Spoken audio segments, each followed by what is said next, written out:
tous les gens qui rêvent de sortir la France de la photo politique et géopolitique de la région se trompent. La France, comme l'Espagne, ce sont des pays historiques, ce sont des anciennes puissances coloniales.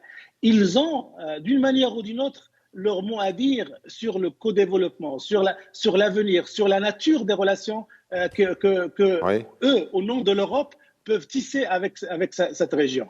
On a la culture, on a la langue française, on a l'économie, on a plein de choses en commun et on ne peut pas du jour au lendemain. Parce que moi, j'entends un peu ce discours, cette petite musique, j'allais dire un peu radicale, qui veut dire que non, on va complètement changer de registre, se diriger, parler uniquement aux Américains ou aux Chinois et on oublie par une espèce de vengeance ou par une espèce d'amertume et de déception, on oublie l'Europe et on oublie la France.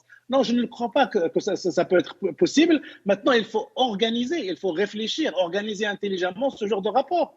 Le négocier, ça c'est autre chose. Le Maroc, en tant que pays maghrébin, est en position de force de négocier une nouvelle relation avec la France et avec l'Europe. Est-ce que les autres pays du Maghreb le sont? Ça, c'est une autre question. Et c'est ce qui fait que la relation est déséquilibrée. Elle restera déséquilibrée tant qu'on ne parle pas de bloc à bloc. Tant qu'on parle de bloc à pays, la relation restera toujours déséquilibrée.